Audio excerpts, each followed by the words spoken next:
ఈ రాత్రి మీ మధ్య ఉండి వాక్య పరిచర్య చేయడానికి మొదటిగా దేవుడు నాకు అనుగ్రహించిన ఈ గొప్ప భాగ్యముకే ప్రభుని నేను స్తుతిస్తున్నాను. ప్రేమతో ఈ స్థలానికి ఆహ్వానించిన దైవజనులు కూడా నా ప్రత్యేకమైన వందనాలు. మీ అందరికీ కూడా నా వందనాలు. హల్లెలూయా. మీరు చాలా ఆసక్తిగా దేవుని వాక్యాన్ని, దేవుని సన్నిధిని ప్రేమించేవారని మీ ముఖాలు చూస్తుంటే అర్థమవుతుంది. హల్లెలూయా. ఆసక్తితో వాక్యం ఉన్నది. లూడియా హృదయం తెరవబడింది. ఆమేన్. లూడియా దేవుని మాట మీద శ్రద్ధ పెట్టి కూర్చుంది. అక్కడ పౌలు చెప్పే మాటలు విన్నాక తమ హృదయం తెరవబడింది. గొప్ప కార్యం దేవుడు జరిగించాడు. ఈ రాత్రి నేను నమ్ముతున్నాను మీ జీవితంలో కూడా దేవుడు గొప్ప కార్యం చేయబోతున్నాడు. హల్లెలూయా. ఆసక్తితో, విశ్వాసంతో, ప్రార్థనా పూర్వకంగా ప్రభు సన్నిధిలో మనం కూర్చున్నప్పుడు ఖచ్చితంగా దేవుని యొక్క మాట, ఆయన మాట్లాడిన ఒక్క మాట చాలు మన జీవితాన్ని మార్చడానికి. హల్లెలూయా. ఒక్క మాట చాలు మనం బ్రతికించడానికి, జీవములోకి నడిపించడానికి, చీకటి నుండి వెలుగులోకి నడిపించడానికి, పాపము నుండి మనల్ని విడిపించి ఆశీర్వాదకరమైన ప్రాంతంలోకి తీసుకెళ్ళడానికి. హల్లెలూయా. దేవుడు ఖచ్చితంగా నమ్ముతున్నాను. దేవుని కార్యం ఈ స్థలంలో నేను చూడగలుగుతున్నాను. హల్లెలూయా. ఒక మాట చూద్దాం. మొదటి దినవృత్తాంతముల గ్రంథము, దినవృత్తాంతములు మొదటి గ్రంథము 13వ అధ్యాయము 13వ వచనం, 12వ వచనం, 13వ వచనం, 14వ వచనం నేను చదువుతున్నానండి. అందరూ జాగ్రత్తగా చూద్దాం. దినవృత్తాంతములు మొదటి గ్రంథము 13వ అధ్యాయము 12, 13, 14 వచనాలు. ఆ దినమున దావీదు దేవుని విషయమై భయం ఉంది. దేవుని మందసమును నా యొద్దకు నేను ఎలాగ తీసుకుని పోవద్దని అనుకుని మందసమును తన యొద్దకు దావీదుపురమునకు తీసుకుని పోక దానిని గిత్తీయుడైన ఓబేదెదోము ఇంటిలోనికి కొనిపోయెను. దేవుని మందసము ఓబేదెదోము ఇంటిలో అతని కుటుంబము వద్ద 3 నెలలుండగా యెహోవా ఓబేదెదోమును ఇంటి వారిని అతని సొత్తంతటిని ఆశీర్వదించెను. హల్లెలూయా. నాతో పాటు మాట చెప్తారా? దేవుని మందసము, కొంచెం దగ్గరగా, దేవుని మందసము ఓబేదెదోము ఇంటిలో అతని కుటుంబము వద్ద 3 నెలలుండగా యెహోవా ఓబేదెదోము ఇంటి వారిని అతని సొత్తంతటిని ఆశీర్వదించింది. చిన్న మాట ప్రార్థన చేద్దాం. తనలో వచ్చి కళ్ళు మూసుకొని, ప్రభా నాతో మాట్లాడు ప్రభా. నిలబడిన వ్యక్తి నీ యొక్క మాటలు కాదు కానీ నీవు మాట్లాడితే వినాలని వచ్చాను. మాతో మాట్లాడు ప్రభా అని దేవుని అడుగుదాం. పరిశుద్ధుడా, ప్రేమగల తండ్రి, నీకు వందనాలు. ఈ రాత్రి వేళ నీ సముఖంలో చేరాం. నువ్వు మా మంచి బోధకుడు, మాకందరికీ అర్థమయ్యే రీతిలో బోధించే మంచి బోధకుడు ప్రభా. నీ మాట ఎంత శ్రేష్టమైనది, ఎంత ప్రభావం కలిగినది, ఎంత శక్తివంతమైనది ప్రభా. మమ్మల్ని బ్రతికించేది నీ మాట, మమ్మల్ని జీవింపచేసేది నీ మాట, మమ్మల్ని ఆశీర్వదించేది నీ మాట, ఉగ్రత నుంచి తప్పించేది నీ మాట, మాకు క్షేమించేది నీ మాట ప్రభా. నీ మాటతో మమ్మల్ని సంధించు, మమ్మల్ని బలపరచు, నీ ఆత్మ కార్యం ఈ స్థలంలో జరిగించు. నన్ను మరుగపరచు ప్రభా. నీ వాక్యాన్ని బయలుపరచు నాయన. నీ వాక్యమే ఈ స్థలంలో బయలుపరచబడదు గాక, నీ వాక్యమే గమపరచబడదు గాక, నీ వాక్యమే ప్రత్యక్షపరచబడదు గాక. నీ దూరుల మంచిని మేము కోరుకుంటున్నాం. నీ శిలువ యొక్క పోషణ మేము చేసుకుంటున్నాం. అపవాది క్రియలు లయమవ్వాలి. నీ ఆత్మ కార్యము స్వేచ్ఛగా ఈ స్థలంలో జరిగించు ప్రభా.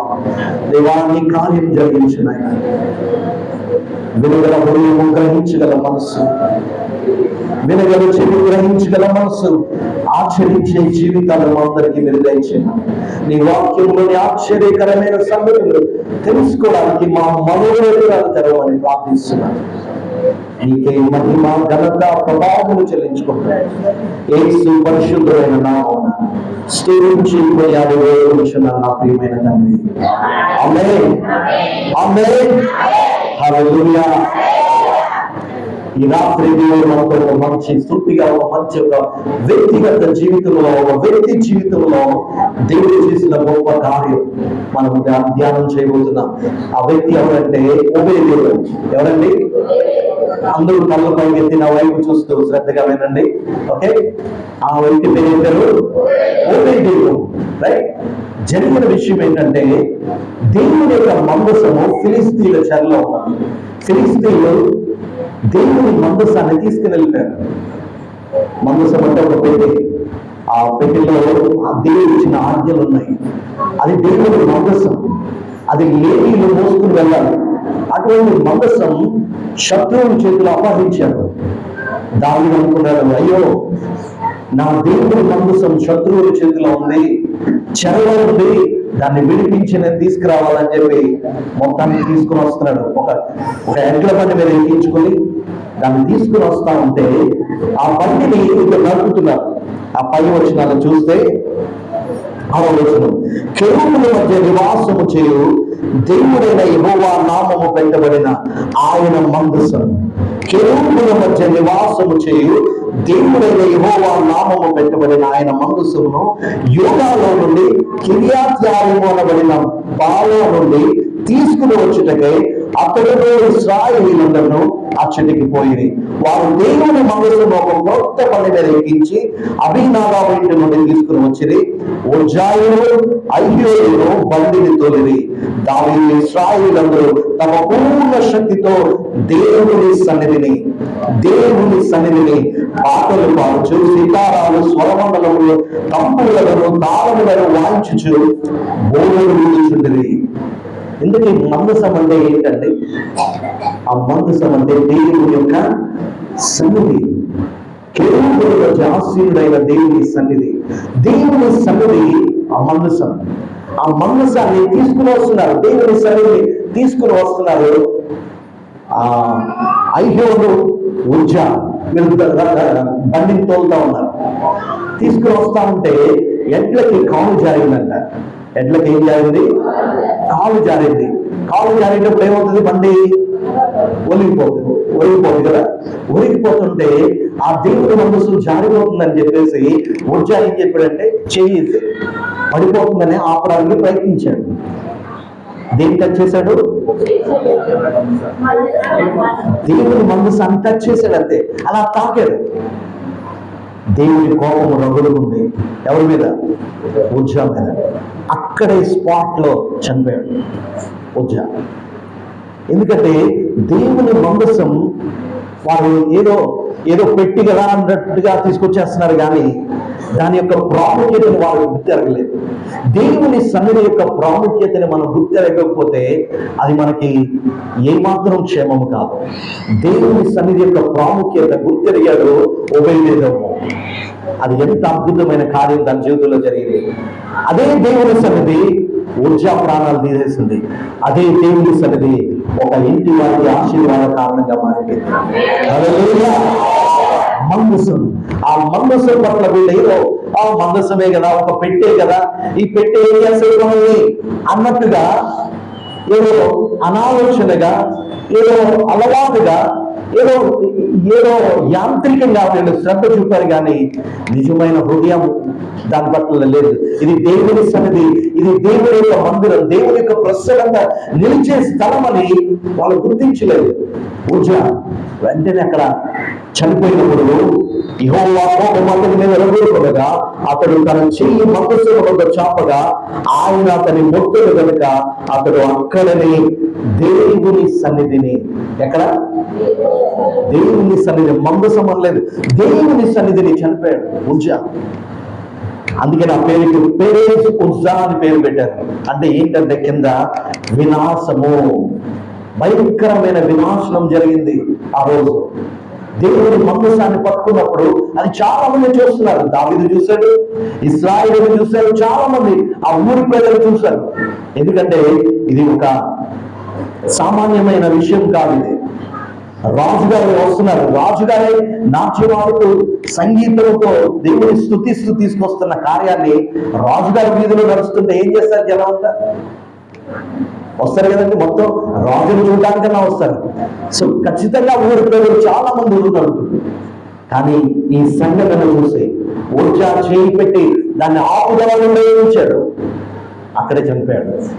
అది చూసి రాజు సైతం బాధపడ్డాడు, రాజు సైతం భయపడిపోయాడు. అయ్యో, ఈ మందసాన్ని నేను రాజపురానికి ఎలా తీసుకెళ్ళగలను? అసలు ఉద్దేశం ఏంటంటే ఆ మందసాన్ని రాజపురంలో రాజమందిరంలో తీసుకెళ్దామని. కానీ ఈ వినాశనం జరిగిన తర్వాత భయపడిపోయాడు. దేన్ని చూసి? ఆ హఠత్ పరిణామాన్ని చూసి తట్టుకోలేక, బాబోయ్, ఇది మందసం అక్కడ తీసుకొస్తే ఇంకా భయంకరమైన కార్యం జరుగుతుంది అని చెప్పి ఆ రోడ్డు పక్కన ఒబేదేదోము అనే ఒక ఇల్లు ఉంది. ఆ ఒబేదేదోము ఆ ఇంట్లో ఉంటున్నాడు. ఒబేదేదోము అడిగాడు, ఒబేదేదోము, ఇదిగో నీ మందసం కొంచెం మీ ఇంట్లో పెట్టుకుంటారా? ఎందుకంటే రోడ్డు మీద వచ్చే విషయం కాదు, ఇది దేవుని మందసం, ఇది రోడ్డు మీద పెడితే బాబు, నువ్వు కొంచెం మీ ఇంట్లో పెట్టుకుంటావా అంటే ఒబేదేదోము చూశాడండి. ఉజ్జా చనిపోవడం చూశాడు ఒబేదేదోము.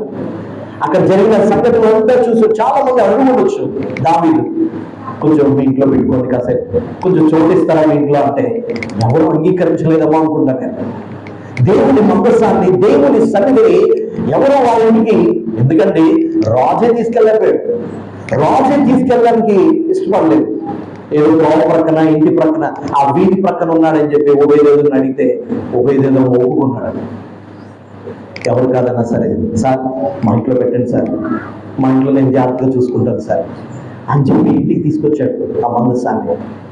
ఎన్ని రోజులు అంటే మందసం 90 రోజులు, సుమారుగా 90 రోజులు ఆ మందసాన్ని తన ఇంట్లో పెట్టుకున్నాడు. ఒక మంచి స్థలాన్ని ఏర్పాటు చేశాడు. ఆ మందసానికి భయభక్తులతో దాన్ని సేవించి, ప్రతిరోజు ఆరాధిస్తూ, ప్రతిరోజు సేవిస్తూ ఆ మందసానికి తగిన పరిచర్య, సేవ చేశాడు, పరిచర్య చేశాడు, ఆరాధన చేశాడు.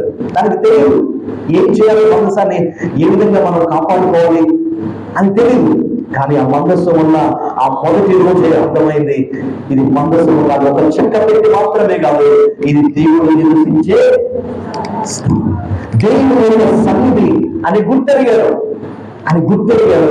తన మనోనేత్రాలు తెరవబడ్డాయి. ఒబేదేదోము వెంటనే తాను చాలా భయంతో, భక్తితో, చాలా శ్రద్ధాభక్తులతో దాన్ని సేవించాడు. దేవుని సన్నిధిని కోరుకున్నాడు, దేవుని సన్నిధిలో పరిచయం చేశాడు, ఆ మందసానికి పరిచయం చేశాడు. ఏమన్నా ప్రాబ్లం అయింది దాన్ని తుడిచి, ప్రతిరోజు దానికి శుభ్రపరుస్తూ, ప్రతిరోజు దానికి ఆరాధిస్తూ, ప్రతిరోజు సేవ చేస్తూ ఆయన గడిపాడు. దేవుడిని అంతా చూశాడు. మన దేవుడు ఎవరంటే తెలుసండి, కన్ను నుండి చూసే దేవుడు, చెవు నుండి వినే దేవుడు, హృదయం నుండి స్పందించే దేవుడు ఆయన. మన దేవుడు ఒక విగ్రహము కాదండి, మన దేవుడు సజీవుడు. హల్లెలూయా. సర్వ శక్తి గల దేవుడు ఆయన, సర్వ శక్తి ముందు ఆయన. చెవు నుండి వింటాడు. ఏం వింటాడు? నువ్వు చేసే ప్రార్థన వింటాడు. చెవులు చూస్తాడు. ఏం చూస్తాడు? నువ్వు కాచే కన్నీళ్లను చూస్తాడు. హృదయం నుండి స్పందిస్తాడు. నీ హృదయంలోంచి వచ్చే ఆ వేదన, నీ హృదయంలోంచి వచ్చే ఆ అంగలార్పు, నీ హృదయంలోంచి వచ్చే ఆ భారాన్ని దేవుడు చూసి తట్టుకోలేక దిగుచేస్తాడండి. ఇశ్రాయేలు అదే ఫరో చెరలో, ఐగుప్తీయుల చెరలో ఉన్నప్పుడు వాళ్ళు పడుతున్న బాధని ఆయన కళ్ళారా చూసి, వాళ్ళు ఆ బాధలో వాళ్ళు పెట్టిన మొరని వాళ్ళ బాధను చూసి వాళ్ళ హృదయం నుండి తట్టుకోలేక దిగిపోయాడట. దిగిపోయి ఎలాగన్నా నా ప్రజలు విడిపించాలి, ఎలాగన్నా ఇశ్రాయేలు విమోచించాలి, ఐగుప్తు చెర నుంచి విడిపించి వాళ్ళని తీసుకురావాలి అని చెప్పి విడిపించడానికి దిగి వచ్చే దేవుడు ఆయన. హల్లెలూయా. ఆయన ఎక్కడుంటాడో అక్కడ గొప్ప అద్భుతమైన కార్యాన్ని మనం చూడగలం. ఎక్కడ దేవుని సన్నిధిలో అక్కడ అద్భుతమైన ప్రసన్నతను మనం అనుభవించగలుగుతాం. ఎలా తెలుస్తుంది ఆయన దేవుని సన్నిధి అని అంటే నీ హృదయం తెరవడాలి. ఏం చేయాలి? హృదయం తెరవడాలి. ఏదో దేవుని సన్నిధికి మనం వచ్చాం, పర్లేదే దేవుని సన్నిధి 4 గోడల మధ్య కూర్చున్నా అని అంటే అలాగే అనిపిస్తుంది. దేవుడా 4 గంటల రోజు కూర్చున్న దైవజనులు వాక్యం చెప్తారు, శ్రద్ధ వినేసి మళ్ళీ మన జీవితం మనం కొనసాగిపోతాం అని అనుకుంటే మనం దేవుని సన్నిధిని అనుభవించలేము. విశ్వాసంతో మనం ఆయన సన్నిధికి రావాలి. అందుకనే విశ్వాసం అనేది చాలా ప్రాముఖ్యం. ఏది ప్రాముఖ్యం? నమ్మకం. క్రైస్తవ జీవితానికి పునాది ఏంటంటే విశ్వాసమే. విశ్వాసము లేకుండా దేవునికి ఇష్టమైనగా అసాధ్యం. మరి ఏది సాధ్యం? విశ్వాసము కలిగి ఉండి ఆయన ఇష్టంగా ఉండటం సాధ్యం. అంటే ఈ ఉదయంలో ఏముందండి? విశ్వాసం ఉంది. దేవుడు నమ్మాడు. ఇది దేవుడి సన్నిధికి ఉంది. దేవుడు ఉన్నాడు అని నమ్మాడు, విడిచి ఉండలేకపోయాడు. నువ్వు నిజంగా దేవుడు నమ్మితే ఆయన్ని విడిచి ఒక్క క్షణం కూడా ఉండలేవు. ఆదివారం మాత్రమే కాదు అనుకుంటాం, 2:30 గంటలు దేవుడి సన్నిధిలో గడిపి మనం వెళ్ళిపోయాం, గుడ్ బై జీసస్, మళ్ళీ నెక్స్ట్ సండే కలుగుతాం అనుకుంటాం. లేకపోతే 40 రోజులు కదా, 40 రోజులు అయింది, 30 రోజులు, 30 30 డేస్ అయిపోయిన తర్వాత మళ్ళీ మన జీవితం ఉంది అని అనుకోవడానికి వీల్లేదు. క్రైస్తవ జీవితం 10 రోజులు ఆయన కొరకు జీవించే జీవితం. హల్లెలూయా. ఏదో ఒక ఆచారంగా కాదు, ఇది మన జీవిత విధానమైపోవాలి. హల్లెలూయా. హల్లెలూయా. ఈ వారానికి 7 రోజులు, సంవత్సరానికి 360 రోజులు మన శ్వాసగా ఉండాలి. ఎవరు? దేవుని సన్నిధి. దేవుని సన్నిధి మన శ్వాసగా ఉన్నప్పుడు మనం ఆయన విడిచి ఉండలేదు.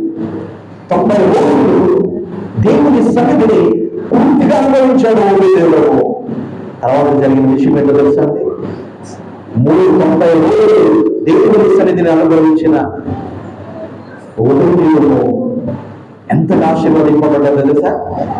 దేవుడు ఆశీర్వదించాడన్న సంగతి ఎక్కడ తెలిసిపోయింది?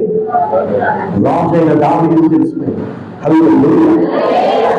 ఒక ఊరు లోపల, ఒక రోడ్డు పక్కన ఒక సామాన్యమైన జీవితం జీవిస్తున్న ఒబేదేదోము జీవితాన్ని, ఒబేదేదోముని, అతని కుటుంబాన్ని, అతని సొంతంని దేవుడు ఆశీర్వదించాడు. బికాస్ ఆయన మందసాన్ని అక్కడ చేర్చుకున్నాడు కనుక, దేవుడిని తను స్వీకరించాడు కనుక, దేవుని యొక్క విశ్వాసం ఉంచాడు కనుక దేవుడు ఆశీర్వదించాడన్న విషయం ఎక్కడ తెలిసిపోయింది? రాజభవనంలో వెళ్ళిపోయింది ఈ వార్త. హల్లెలూయా. ఎంత గొప్ప కార్యం జరిగిందో తెలుసా? దావీదు భయపడ్డాడు తన ఇంటికి తీసుకురావడానికి, కానీ ఒబేదేదోము ఇష్టపడ్డాడు, నా ఇంటికి తీసుకోవచ్చు, నా ఇంట్లో నేను ఉంచుకోగలను, నా ఇంట్లో ఉంటాయి మాకు మేము దేవుని సన్నిధి మా ఇంట్లో ఉంటాయి, మాకు గొప్ప ఆనందం, గొప్ప భాగ్యం. ఆయన సన్నిధి విడిచి మేము ఉండలేము అని కోరుకున్నాడు, ఇష్టపడ్డాడు, విశ్వాసంతో అంగీకరించాడు. చెప్తాను ఒక మాట, ఒక ఫార్ములా చెప్తాను, శ్రద్ధగా నా వైపు చూస్తున్నారు. విశ్వాసము చెప్పండి. ఎన్ని అక్షరాలు? వి వి స్వా సా ము. చెప్పండి మరొకసారి. వి స్వా సా ము. విశ్వాసం. రైట్. ఈ విశ్వాసంలో మధ్యక్షరాలు ఏంటంటే అమ్మా, మధ్యక్షరాలు శ్వాస, శ్వాస కదా. మనిషి బ్రతకడానికి ఏం ప్రాముఖ్యం అంటే శ్వాస లేకపోతే చచ్చిపోతాడు. మనిషి బ్రతకడానికి శ్వాస ఎంత ప్రాముఖ్యమో నువ్వు క్రైస్తవుడిగా క్రీస్తుని కలిగిన బిడ్డగా నువ్వు జీవించాలంటే విశ్వాసం అంటే ప్రాముఖ్యం. హల్లెలూయా. శ్వాస లేకుండా మనిషి బ్రతకలేడు, విశ్వాసం లేకుండా ఆయన తీసుకునేదా సాధ్యం. ఇప్పుడు నా పేరు స్టాన్లీ. స్టాన్లీ ఉన్నాడా అంటే మీరేమంటారండి? ఉన్నాడా పోయాడా? అమ్మా చెప్పండి, ఎలా చెప్పగలిగారు ఉన్నాడని? అమ్మా ఎవరు నమ్మితే ఉన్నాడని చెప్పేస్తారా? చెప్పండి. స్టాన్లీ ఉన్నాడా అని మీరు ఎలా చెప్పగలరు?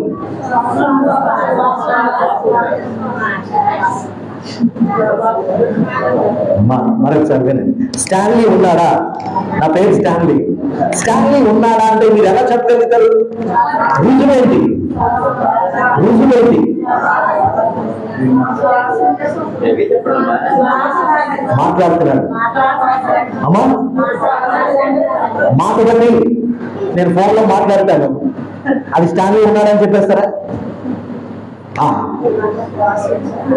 అమ్మా, మీకు నేను కనబడుతున్నానా? ఇప్పుడు మీరేం చెప్పగలరు అంటే మీ కళ్ళు చూసి స్టాన్లీ ఉన్నాడు అని. ఆమె మీరు చూశారు, నవ్వుతున్నారు. ఏమని? స్టాన్లీ అన్న వ్యక్తి ఉన్నాడు. చూసి నమ్మేది ఇదేంటిది? చూసి నమ్ముతున్నారు మీరు. ఏంటిది తమ్ముడు? స్టాన్లీ ఉన్నాడా అంటే మీరు నమ్ముతున్నారు. ఎస్ ఉన్నాడనియా అంటున్నారు. ఇదేంటిది అమ్మా? రుజువు, ఇంకా వాస్తవం. స్టాన్లీ ఉన్నాడు అంటే ఉన్నాడు. ఎలా చెప్పగలిగారు? మేము చూసాం. ఇది వాస్తవం. ఇది కల్పితమా? కల్పితం కాదు, వాస్తవం. స్టాన్లీ ఉన్నాడు అన్నది ఎంత వాస్తవమో ఇక్కడ దేవుని సన్నిధి ఉన్నదన్నది అదే విశ్వాసం. కంటికి కనబడేది వాస్తవం అయితే కంటికి కనబడేది విశ్వాసం. హల్లెలూయా. తోమా అంటాడు, ఆయన గాయాల్లో వేలు పెట్టి చూస్తేనే కానీ నేను నమ్మనంటాడు. చూసి నమ్మాడు. ఏంటది? వాస్తవాన్ని నమ్మాడు. ఎవరు? తోమా. మరి మనం నమ్ముతున్నామా? ఆయనకి గాయాలైనని, ఆయన మనకు రక్తం కాల్చాడని, ఆయన మనకు చనిపోయాడని, మరణాన్ని జయించి తిరిగి లేచాడని నమ్ముతున్నారా? చూసారా? అదే విశ్వాసం. హల్లెలూయా. అంటే మీరందరూ ఎవరు? విశ్వాసం. శ్వాస ఉంది కాబట్టి మీరు బ్రతుకుతున్నారు. విశ్వాసం ఉంది కాబట్టి ఆయన ఇష్టలై ఉన్నారు. హల్లెలూయా. దేవుడు సూటిగా మాట్లాడుతున్నప్పుడు మన హృదయాన్ని జాగ్రత్తగా ఆయన వైపు మలుద్దాం. రైట్? మొదటి క్యారెక్టర్ ఏదో తెలుసా? నమ్మాడు. దేవుడు నమ్మాడు. ఇది ఒక వ్యక్తి కాదు, దేవుని సన్నిధి. ఇది దేవుని సన్నిధి. నేను దేవుని సన్నిధిని నేను కలిగి ఉన్నాను అని భయంతో భక్తితో దేవుని సేవించాడు. అబ్రహాము దేవుని నమ్మాడు, అది అతనికి నీతిగా ఎంచబడు. అంటే ఇప్పుడు ఒకటి విధంగా ఏముందండి? విశ్వాసం ఉందంటే ఎలా చేర్చబడ్డాడు? అబ్రహాము దేవుని నమ్మాడు, అది అతనికి నీతిమంతుడిగా మార్చేసింది. ఇప్పుడు దేవుని నమ్మాడు, అతను ఏమనొచ్చు? నీతిమంతుడు అనొచ్చు. నెంబర్ 1 క్యారెక్టర్ ఏమో తెలుసా అండి? నీతిమంతుడు. నీతిమంతుడు. ఎటువంటి కపటం లేకుండా, ఎటువంటి దురుద్దేశం లేకుండా, ఎటువంటి అవినీతి తన జీవితంలో లేకుండా నీతిగా బ్రతికాడు. దేవుని విషయంలో నీతిమంతుడిగా పిలువబడ్డాడు. నీతిమంతుడిగా పిలువబడ్డాడు. ఒక మాట చూసారా? కీర్తన గ్రంథంలో ఒక మాట ఉంటుంది. కీర్తన గ్రంథం 5:12. కీర్తనలో 5:12.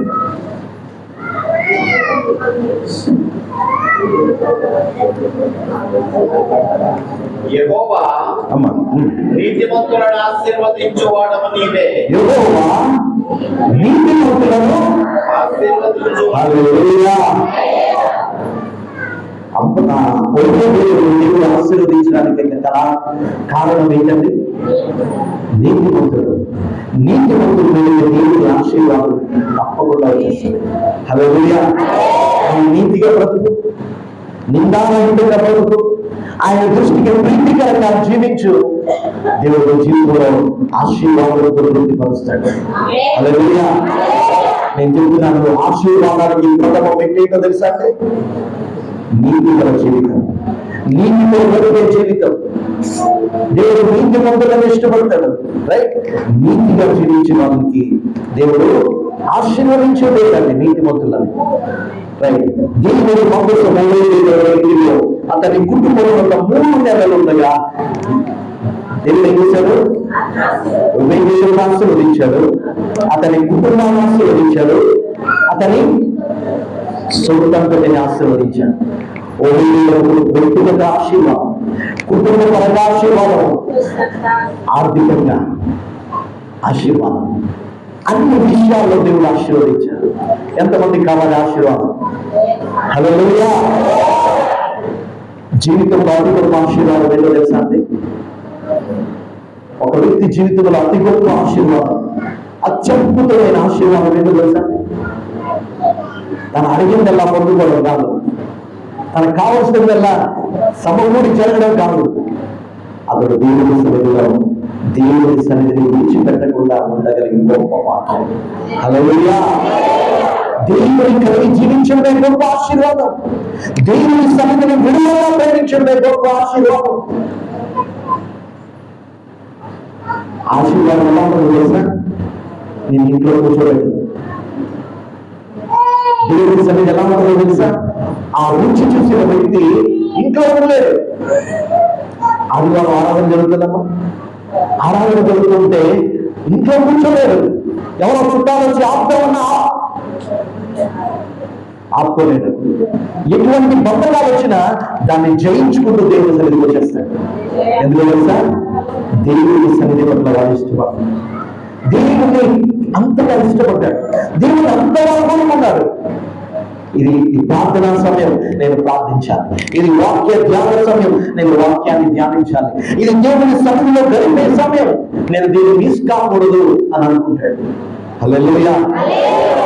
విశ్వాసికి అత్యంత భయంకరమైన శిక్ష ఏంటో తెలుసా? విశ్వాసి తట్టుకోలేని అతి భయంకరమైన శిక్ష ఏంటో తెలుసా? దేవుని సన్నిధిని కోల్పోవడం. దేవుని సన్నిధిని కోల్పోవడం ఒక విశ్వాసికి అత్యంత ఆశీర్వాదకరమైన గొప్ప విషయం ఏంటో తెలుసా? ఏంటి? దేవుని సన్నిధిని కలిగి ఉండడం. హల్లెలూయా. ఎంతమంది మీ ఇంటిలో దేవుని సన్నిధిని అనుభవిస్తున్నారు? హల్లెలూయా. దేవుని సన్నిధి మన ఇంట్లో ఉండాలి. దేవుని సన్నిధి ఖచ్చితంగా దేవుని సంఘంలో దేవుడు ఇద్దరు ముగ్గురు కూడి ఉన్న చోట ఆయన ఉంటాడా? ఉంటాడా? పడుకుంటాడా? ఉంటాడు. ఎక్కడ నా నామమును కూడి ఉంటారో వారి మధ్య నేను ఉంటాను. ఇశ్రాయేలు చేసే స్థితిలో నేను కూర్చుండిపోతాను. మీరందరూ ఏం చేస్తున్నారు ఇప్పుడు? అమ్మా కూర్చున్నారు. ఆయన కూర్చోవాలంటే ఏం చేయాలి తెలుసా? హృదయపూర్వకంగా మీరు స్థుతిస్తా ఉంటే, హృదయం రోజు ఆయన కృతజ్ఞతలు తెలియజేస్తా ఉంటే, హృదయం రోజు ఆయన ఆరాధిస్తూ ఉంటే ఆయన నీ స్థుతుల సింహాసనం మీద కూర్చుండిపోతాడండి. అది గొప్ప దేవుని సన్నిధి. హల్లెలూయా. ఏ వ్యక్తి జీవితం అయితే, ఏ వ్యక్తి హృదయం అయితే ఆయన ఆరాధించే హృదయంగా ఉంటాడో ఆ హృదయం మీద ఆయన ఏం చేస్తాడు? కూర్చుండిపోతాడు. ఏ కుటుంబం అయితే ఆయన ఆరాధిస్తూ, ఆయన సేవిస్తూ, ఆయన నమ్మకంగా జీవిస్తూ ఉంటారో ఆ కుటుంబంలో ఆయన ఉండిపోతాడండి. ఆయన వచ్చి వెళ్ళిపోవడానికి రాదు బయటికి. ఆయన వచ్చి మనం విష్ చేసి హాయ్ బాయ్ చెప్పడానికి రాదు. ఆయన వచ్చాడంటే ఉండిపోతాడు. హల్లెలూయా. ఆయన పేరు ఏంటో తెలుసా? ఇమ్మాన్యుయేల్. ఆయన పేరు దేవుడు మనకు. ఆయన వెళ్ళిపోతూ ఒక మాట చెప్పాడు, ఇదిగో యుగ సమాప్తి వరకు సదాకాలము నేను మీతో కూడా ఉంటాను. ప్రసంగంలో చెప్పాడు ఆ మాట, నేను ఉంటాను మీతో. నేను ముందునే కాదు, ఉన్నాను కాదు, ఉంటాను. నేను విడిచిపెట్టను. ఎందుకంటే నేను విడిచిపెట్టి నేను ఉండలేను. ఎంత గొప్ప ప్రేమ! నిన్ను విడిచిపెట్టి నేను ఉండలేను, నిన్ను చూడకుండా నేను ఉండలేను. ఎందుకంటే నేను నా ఆలోచనలో చెప్పుకున్నాను. I just want to see you every day, every moment. నా చేయి నేను చూసుకున్నప్పుడల్లా ఎవరు పడతారు తెలుసా? నువ్వే పడతావు. ఎందుకంటే నిన్ను నేను నా ఆలోచనలో చెప్పుకున్నాను. అంతగా దేవుడు చూసుకుంటాడు. ఆయన కన్నులు చూసేవాడు, మనం చూసుకుంటాడండి. అదే పలానా ప్లేస్కి వెళ్ళింది, సీసీ కెమెరాలో ఏం చేస్తారు చూస్తూ ఉంటారు కదా, ఆ పలానా అంతా మనం చూసే సీసీ కెమెరాలో కానీ దేవుని సీసీ కెమెరా ఏంటో తెలుసా అండి? ఆయన అరచేయి. హల్లెలూయా. ఆయన అరచేతిలో సీసీ కెమెరా మన పై ఉండాలని చూపిస్తుంది, కానీ ఆయన కెమెరా ఏం చేస్తుంది తెలుసా?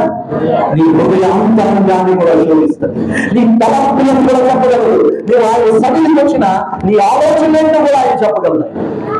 హల్లెలూయా. నీ బాడీ ఇక్కడ ఉన్నా, నీ మైండ్ ఎక్కడ ఉందన్న సంగతి కూడా ఆయనకి తెలుసు. నువ్వు ఏ ఉద్దేశంతో వచ్చావో ఆయన సన్నిధికి తెలుసు. ఏ హృదయ భావంతో వచ్చావో ఆయనకి నువ్వు మొదలెట్టుకున్నదే నీ హృదయకు స్పందన అయిన దేవుడు ఆయన. హల్లెలూయా. నీ హార్ట్ బీట్ ఆయన తెలుసు అండి, నీ తల వెంట్రుకలు ఆయన తెలుసు. మనం అనుకుంటాం ఈ బాబాయ్ తల స్నానం చేస్తే ఇన్నింటికి ఊడిపోతున్నాయి, అవునా, ఇన్నింటికి ఊడిపోయినాయి, ఏ పాలు ఎక్కువ ఉంది అని మనం బాధపడిపోతాం. నీ తల మీద ఎన్ని వెంట్రుకలు ఉన్నాయో అన్ని లెక్క పెట్టారండి ఆయన. అద్భుతమైన విషయం ఏంటో తెలుసా? నువ్వు కాచే కన్నీరు కూడా ఆయన గుడ్డలో దాచేసుకున్నాడంట, కన్నీటిని.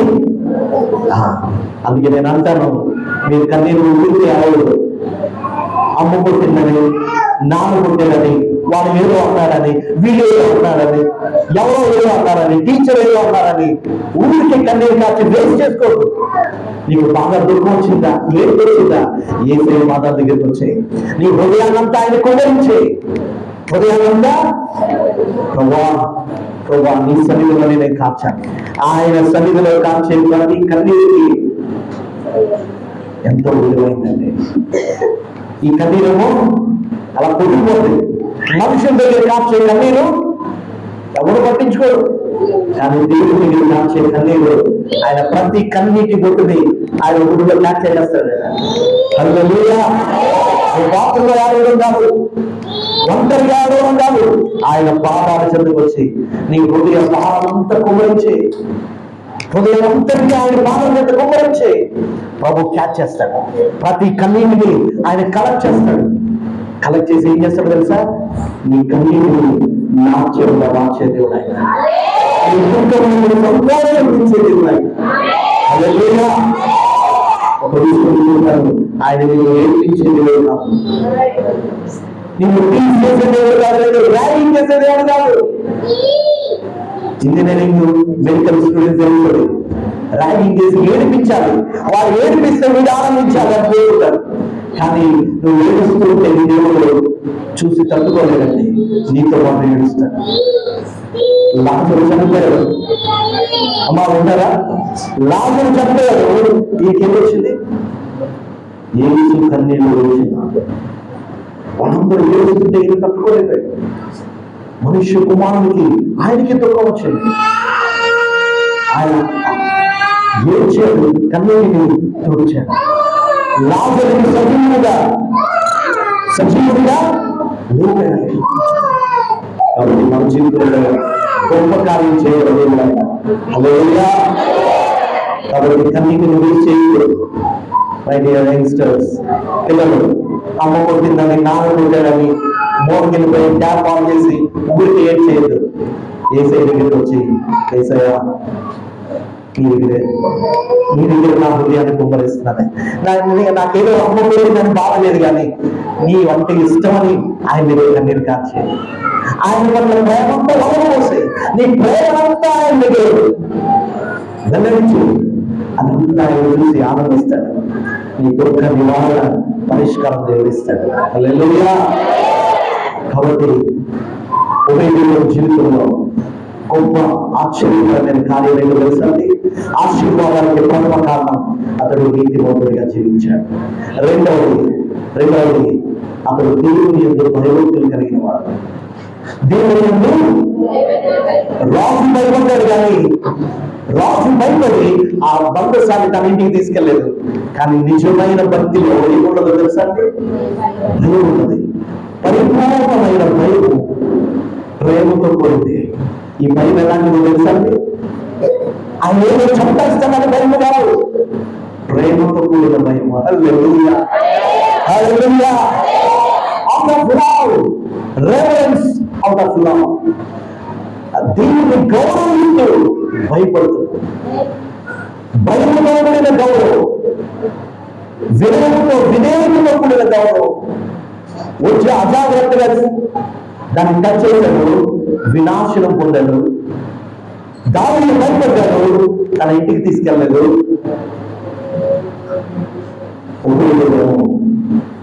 ఆయన మందసాన్ని నా ఇంటికి తీసుకొచ్చాడు. దేవుని బయట చూశాడు, అరే ఇంత వినాశనం చేసింది, ఫిలిస్తీన్ల దేశంలో భయంకరమైన విపత్తు చేసింది ఈ మందసమే. ఎందుకంటే వాళ్ళని కేర్ చేయలేదు,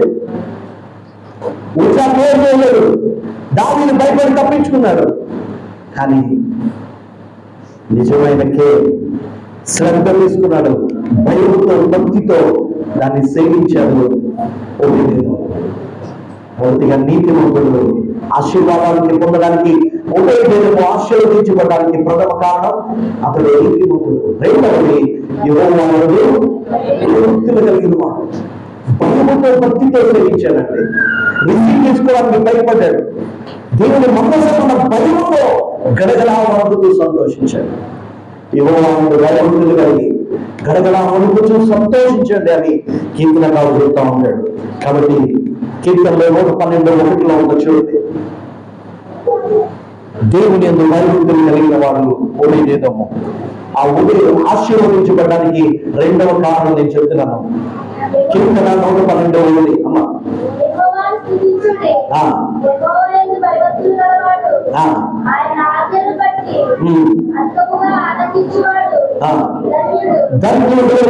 ఎవరండి?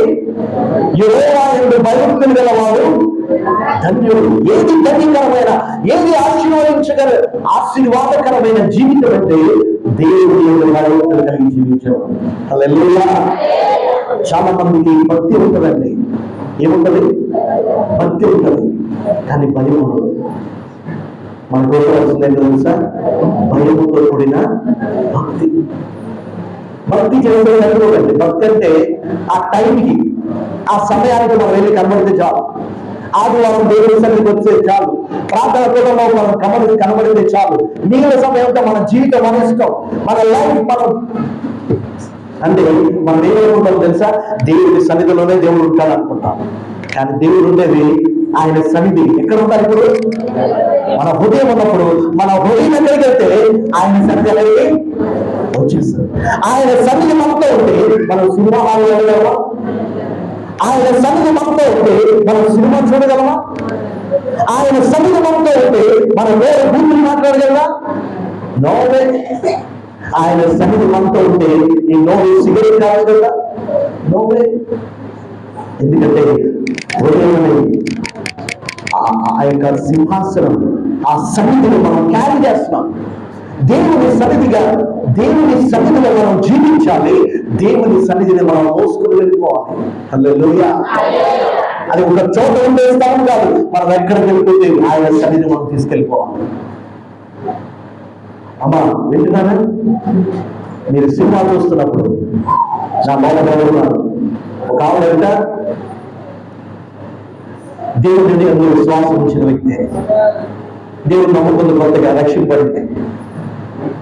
దైవజనం దగ్గరికి వచ్చి, పాస్టర్ గారు నాకు చాలా ఇష్టమైన హీరో సినిమా వస్తుందండి, సినిమా హాల్లో ఆడుతుంది, ఒకసారి చూస్తానమ్మా, ఒకసారి చూద్దాం అనుకుంటున్నాను, మీరు ఏమంటారు చెప్పండి, మీ పర్మిషన్ తీసుకుని నేను చూస్తాను, మీ పర్మిషన్ ఇస్తే నేను చూడాలను, ఎందుకంటే అందులో ఏమి అశ్లీలం ఏం లేదు, ఎటువంటి ఏం లేదు, కానీ సినిమా హాల్కి వెళ్ళి ఒకసారి చూస్తానండి అంటాడు. సరే అమ్మా, మరి సినిమా హాల్కి వెళ్తాం కదా, మరి టికెట్ తీసుకోవాలా అన్నారండి. టికెట్ తీసుకోవాలి సార్, ఊరికే ఎవరు చూపిస్తారండి, ఊరికే ఎవరికైనా చూపించారు కదా సినిమా, డబ్బులు కట్టాలంటే. ఓకే, సో నీకు టికెట్ తీసుకోవాలి, నువ్వు టికెట్ తీసుకోవాలి, మరి నీ లోపల ఎవరున్నారు? ఏసేవారు. సో నీకు ఒక టికెట్, ఏసు బాబుకు ఒక టికెట్, అంటే 2 టికెట్లు తీసుకోమా. అదేంటో బాబు మాస్టర్ గారు అలా అంటారు, ఏసు బాబునే సినిమా హాల్ తీసుకెళ్ళా వద్దండి బాబు, ఆయన అటువంటి ప్రదేశాలు అమ్మకూడదు, ఆయన మంచిది కాదు అక్కడ. అమ్మా, నువ్వు ఎప్పుడైతే యేసునందు విశ్వాసం ఉంచావో నీలో నివసించేది ఎవరో తెలుసా? యేసు ఆత్మ నీలో ఉంటది. ఆ ఆత్మ నీలో ఉండి నిన్ను ఎక్కడికి వెళ్ళరు, నిన్ను ఆయన కంట్రోల్లో ఉంటావు. కాబట్టి ఆయన కూడా నీతో వస్తాడు కదా, నువ్వు కూడా చూస్తూ ఆయన కూడా తీసుకో. వద్దండి, అలాంటి పిచ్చి పనులు మాత్రమే చేయరు కదమ్మా. కాబట్టి ఇప్పుడు అలాంటి పనులు చేయొద్దు. ఏసై నీలో ఉన్నాడు కనుక, ఆయన ఆ స్థలాల్లో ఉండకూడదు కనుక అక్కడికి వెళ్ళకూడదు. ఆయన ఎక్కడైతే ఉన్నాడో అక్కడికి, ఆయన ఎక్కడ ఉన్నాడు అమ్మా? ఆయన సన్నిధి. ఆయన ఎక్కడ ఉన్నాడో అక్కడే ఆయన పవిత్రమైన ప్రాంతాలు ఆయన సంచరిస్తాడు. వినయము గల వారి దగ్గర ఆయన ఉంటాడు, దరిద్ర మనస్సు గల వారి దగ్గర ఉంటాడు. కాబట్టి ఆయన దగ్గర అలాంటి పనులు చేద్దాం. అప్పటి నుంచి ఇంకా అలాంటి ప్రస్తావన లేకుండా మానేస్తాం. కాబట్టి సినిమాలు కానీ దేవునికి విరోధమైన కార్యాలు నీ మనసులోకి వస్తా ఉంటే చెప్పాలి, మనసుతో చెప్పాలి, ఓ మనసా నా హృదయంలో దేవుడు ఉన్నాడు, నీ మాట కాదు. ఈ శరీరం దేవుడు మనం రెచ్చగొడతా ఉంటది, శరీరేచ్ఛలు రెచ్చగొడతా ఉంటది. అప్పుడు మనసు చెప్తుంది శరీరేచ్ఛలు నెరవేర్చేదాన్ని, నో, ఈ హృదయం దేవుడు ఆక్యుపై చేశాడు. కాబట్టి ఇటువంటి పనులు చేయడానికి వీల్లేదు అని చెప్పాడు. ఆ భయం కలిగిన వాడు భయం నుండి పాపము చేయకూడదు ఒక మాట ఉంటుంది. ఏమన్నా చెప్పండి అందరి దగ్గరగా, భయం నుండి నిజంగా దేవునికి భయపడేవాడు పాపం చేయలేడు. పాపం చేసేవాడు ఎవరు అమ్మా? అది ఎందుకు ఒక వ్యక్తి పాపం పదే పదే చేస్తున్నాడంటే ఏం లేదు, ఎవరు భయం? దేవుని భయం లేదు. నిజంగా భయపడుతున్నాడంటే వాడు ఏం చేస్తాడు? పాపానికి దూరంగా ఉంటాడు, ఆధ్యాత్మికర్మానికి లేదు.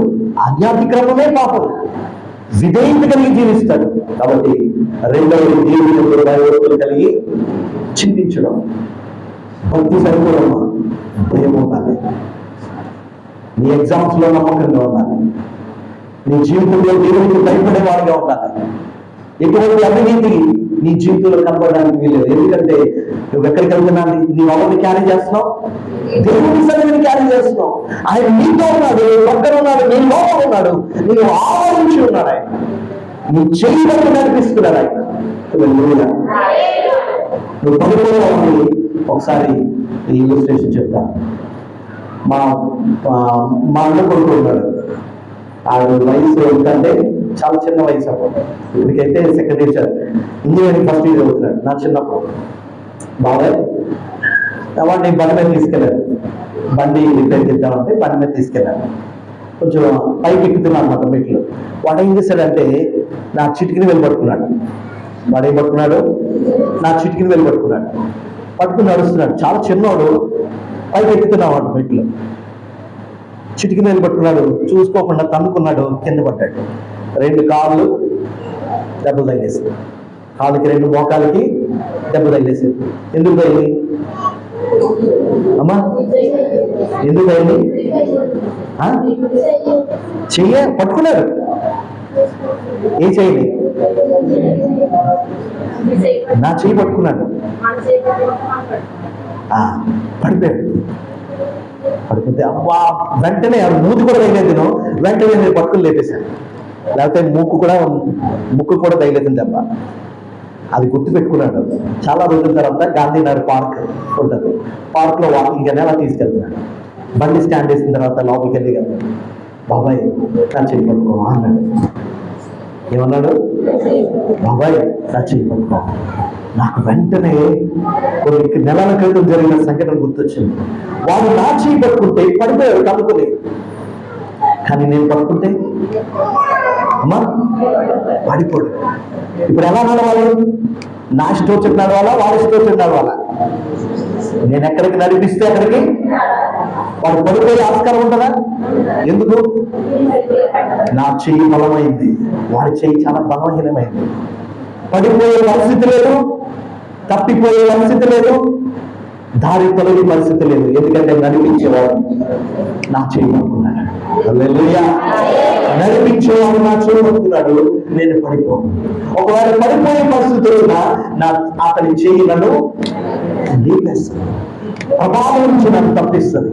కాబట్టి మన దేవుడు ఆయన పట్టుకుని నడిపించేవాడు, మనలో ఉండేవాడు, మన ఆవరించేవాడు, మనం చేయి పట్టుకుని మనల్ని నడిపించే దేవుడు ఆయన. మొదటిగా ఒకటి ఆశీర్వదించబడడానికి మొదటి కారణం నీతిమంతుడు. రెండవది దేవుడు భయభక్తులు కలిగిన వాడు. మూడవది నమ్మకమైన గృహ నిర్వాహకుడు, ఫెయిత్ఫుల్ స్టూవర్డ్. నమ్మకమైన గృహ నిర్వాహకుడు, ఒక మంచి యజమానిగా ప్రవర్తించాడు. తన భార్య ఉంది, పిల్లలు ఉన్నారు. ఏం చేశాడు తెలుసా? భక్తి నేర్పించాడు పిల్లలకి, దేవుని యొక్క దైవం నేర్పించాడు, దేవుని సేవించడం ఏంటో నేర్పించాడు. మన పిల్లలండి మనం చెప్పేదే మోకరించినా అని చెప్పక్కర్లేదు. నువ్వు మోకాలు వేస్తే వాడు మోకరిస్తాడు.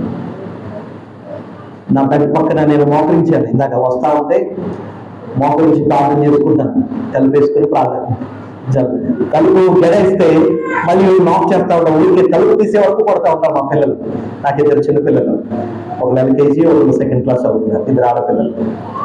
మా చిన్న పాప ఊరికే పోతుంది, డాడీ తలుపు తీసే వరకు నేను కొడతానే ఉంటాను. ఎందుకో తెలుసా? మా డాడీ నన్ను విసిగించడు, తలుపు తీసేస్తాడని.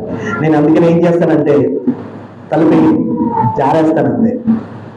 అలా జారేసి ప్రార్థనలో మోకాలు వేసి ప్రార్థన చేస్తాను. వచ్చి రాగానే ఏం చేస్తానంటే మోకాలు కాళ్ళలో ఉంటాయి కదా, నా 2 కాళ్ళ మీద ఎక్కి నన్ను అలా చూస్తుంది, ముందుకు చూస్తుంది. నేను ప్రార్థన చేసుకుంటాను. తర్వాత వచ్చి నా పక్కన మోకరిస్తుంది. నేనేమన్నా చెప్పానా? ఏం చెప్పలేదు. మొక్కలు వేస్తే అలా పక్కన మోకరించేస్తుంది. అప్పుడు అర్థమైంది, చెప్పేది కంటే మనం చేసేది పిల్లలు చూస్తారు. మనం ఏం చేస్తున్నామో పిల్లలు కూడా అదే చూస్తారు. అరే చేయరా, బాగా చదవరా అంటే మనం చేసి చూపించినప్పుడు వాళ్ళు మన మాటని మనం పిల్లలు అనుసరిస్తారు. మా నాన్నగారు కూడా, మేము 8 పిల్లలు, 6 మగవాళ్ళు, 2 ఆడపిల్లలు, నేను 5వ. ప్రతిరోజు ఉదయం రాత్రి ఫ్యామిలీ ప్రేయర్ ఖచ్చితమైనది.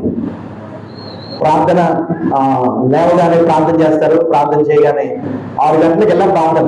మేమందరం వరుసగా వేసిన 6 వరుసగా పాట ఎత్తారు. ఆ పాట ముగిపోయే లోపల పాట ప్రారంభించగానే అందరూ లేచిపోతుంది. ఇంకందరికీ గట్టిగా స్వరంతో పాడేటప్పటికి అందరూ లేచిపోయాం. కూర్చోవడం, వాక్యం చదవడం, ప్రార్థన చేసుకోవడం, ఆ సిస్టమ్ మాకు అలవాటు చేస్తాడు చిన్నప్పుడే.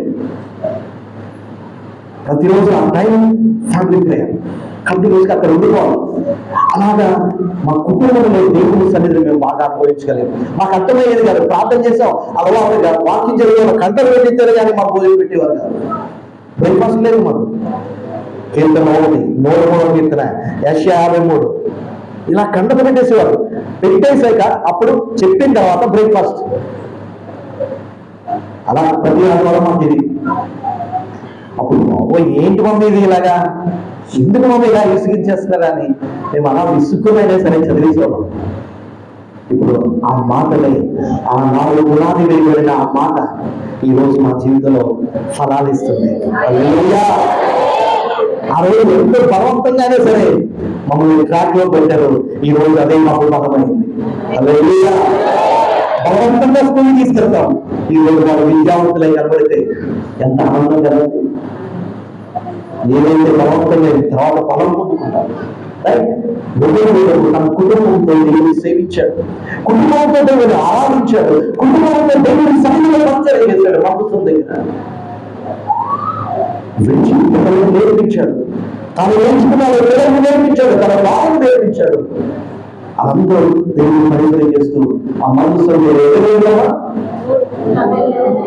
రోజులు 3 నెలలు 90 రోజులు నిరాటంకంగా దేవుని పని చేస్తూ ఉంటాడు. ఎంత గృహ నిర్వాహకుడు, మంచి గృహ నిర్వాహకుడికి దేవుడు ఎలా ఆశీర్వదించారు తెలుసా అండి? చూడండి, మొదటి కొరింథీ అపోస్తలులైన పౌలు కొరింథీ సంఘానికి రాసిన మొదటి పత్రిక 4వ అధ్యాయం 20వ వచనం చూడండి. అమ్మా, మొదటి కొరింథీ 4వ అధ్యాయం 20వ వచనం. అపోస్తలులైన పౌలు కొరింథీ సంఘానికి రాసిన మొదటి పత్రిక 4వ అధ్యాయం 20వ వచనం.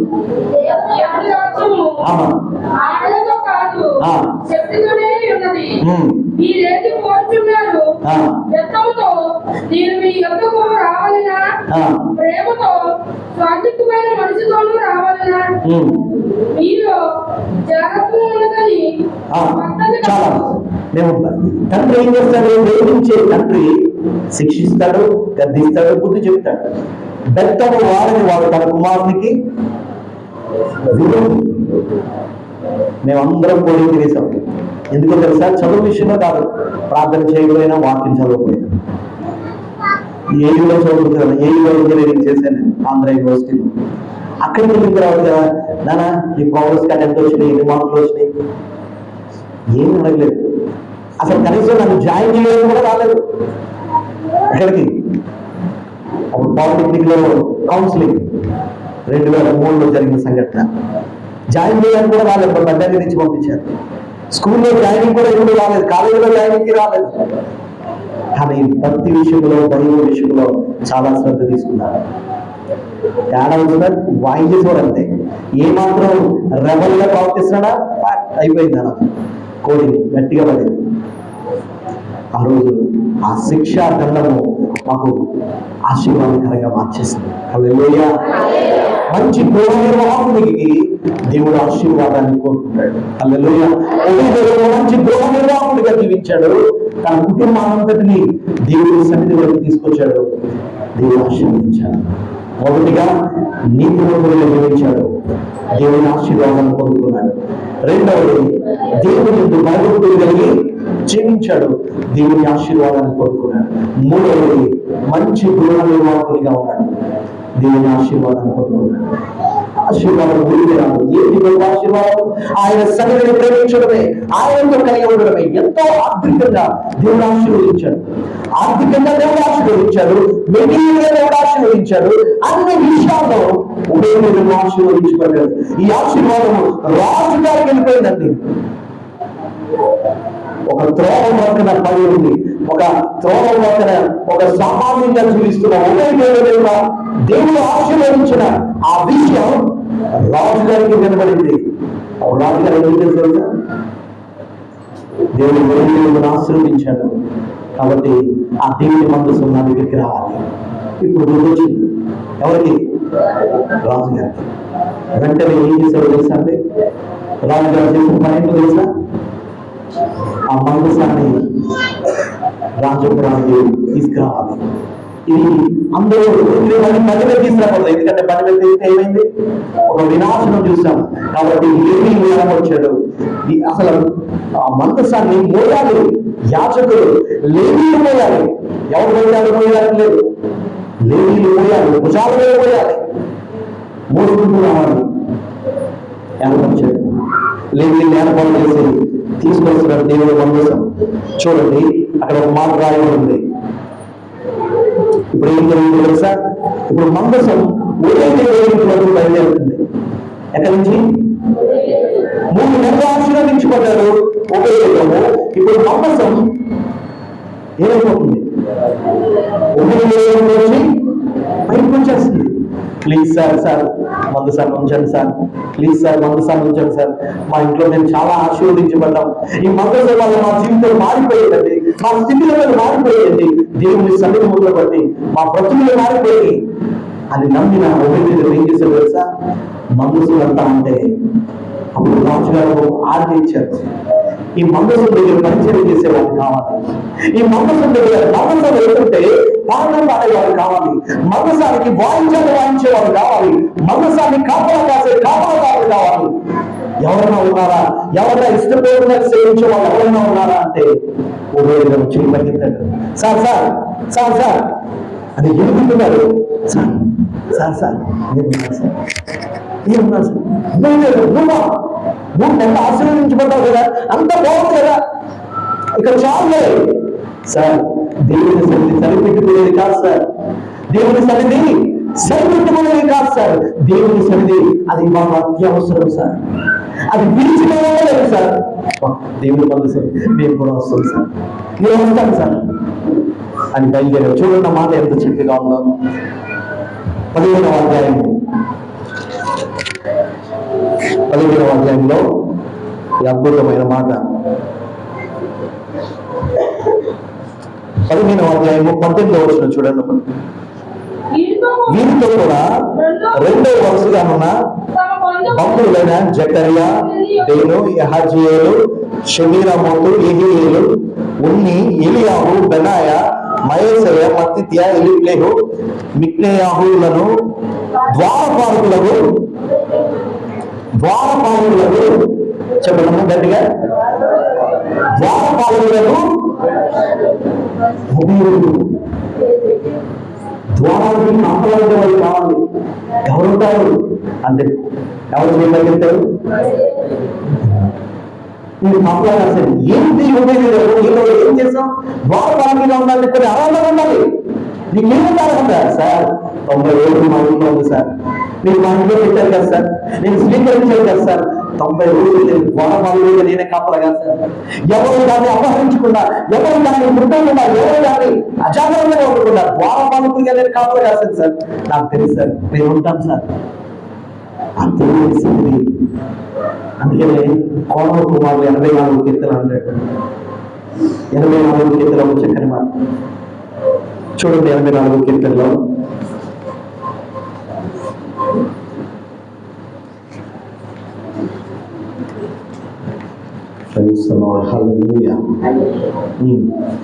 పదవచ్చు 84:10 నీ ఆవరణలో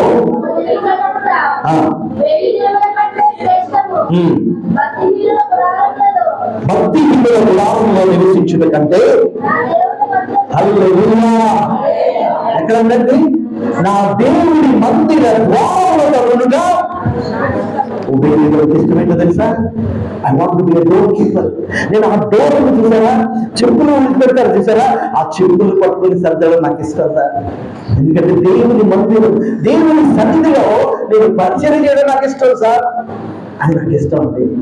ఎందుకంటే నేను పరిచయం చేస్తే ఎవరికో తెలుసా? దేవుడికి పరిచయం చేస్తాను, దేవుడికి పరిచయం చేస్తున్నాను. నాకు చాలా ఇష్టం. ఏమో తెలుసా అండి? చెప్పులు సర్దడం ఉంటాయి. నా మొదటి పరిచయం ఎలా ప్రారంభమైందంటే, నేను నాకేం విషయం రాదు, వాయించడం రాదు, పాడడం రాదు, పాటలు రాయడం అసలు రాదు, మైక్ పట్టుకుని వెళ్ళడం అసలు రాదు, ఒడిగిపోయేది, నోరు జాగ్రత్త వేసేది. కానీ పరిచయం చేసేవాడు, తుడిచేవాడు, తుడిచేసి నీట్గా అంతా సెట్ చేసి ఆ మోహన్ కూర్చుని చప్పట్లు కూడా దగ్గర లయబద్ధంగా కాదు, చెప్పులు చక్కగా నీట్గా పెట్టడం, 2 చేతులు పట్టుకుని 2 చెప్పులు నీట్గా పెట్టి నా చేతులతో పట్టుకుని అలా పెట్టి అంత బాగున్న తర్వాత చూసి ఆనందించేవాడు. నా లోపలే ఆనందం, అబ్బా ఇంతవరకు చిత్రవంతంగా ఉన్నారు. ఆ చెప్పుల్ని అలా నీట్గా పెట్టి అబ్బా ఎంత బాగుంది, ఫోటో తీసుకురానిచ్చింది. రైట్, అలాంటి పరిచయంతో ప్రారంభించాను. దేవుడు చూసాను ఎక్కడ? చెప్పుల దగ్గర. ఎన్ని సంతలు చూసి దేవుడు చూశాడు. నేను దేనికంటే నాకు చప్పట్లు కొట్టడం రాదు, నేను పాడలేను, నేను దీనికి పనికిరాను, నేను వాయించలేను, నేను దీనికి నేనే డిసైడ్ అయిపోయాను, నేను పనికిరాను, నేను మైక్ పట్టుకోలేను, నాకు అర్హత లేదు, నా వల్ల కాదు, నేను ఏదికి పనికిరాను అని నేను ఇలాగే కృంగిపోయి కృషించిపోయేవాడు. కానీ పరిచయం మాత్రం నమ్మకంగా చేసేవాడు. ఇప్పటికీ నాకు ఇష్టం ఆ మైక్ కేబుల్ చూడడం అన్న పరిచయం ఇప్పటికీ చేస్తాను, ఇప్పటికీ చాలా ఇష్టం. అప్పుడు దేవుడు చూశాను, దేనికైతే నేను పనికిరానని నేను భావించాను, నా హృదయాన్ని దేవుడికి ఇచ్చి నా హృదయం అనే సింహాసనం మీద ఆయన సన్నిధిని నేను ఎప్పుడైతే కలిగి ఉన్నానో, దేవుడు నేను దేవుడికి పైతే పనికిరాను అనుకున్నానో దానికి పనికొచ్చేటట్టు ఇన్వాలిడ్ వ్యాలీగా మార్చేశాడు, బలహీనుడిని బలవంతుగా మార్చేశాడు దేవుడు. హల్లెలూయా. ఇప్పుడు పరిస్థితి చేసిన వాళ్ళు కావాలి, ఎవరు చేయగలుగుతారండి? పైకెత్తాడు. తర్వాత ఇంకోటి చూడండి, తర్వాత ఎలీయేలు పాపలను నియమించడే 21వ వచనం.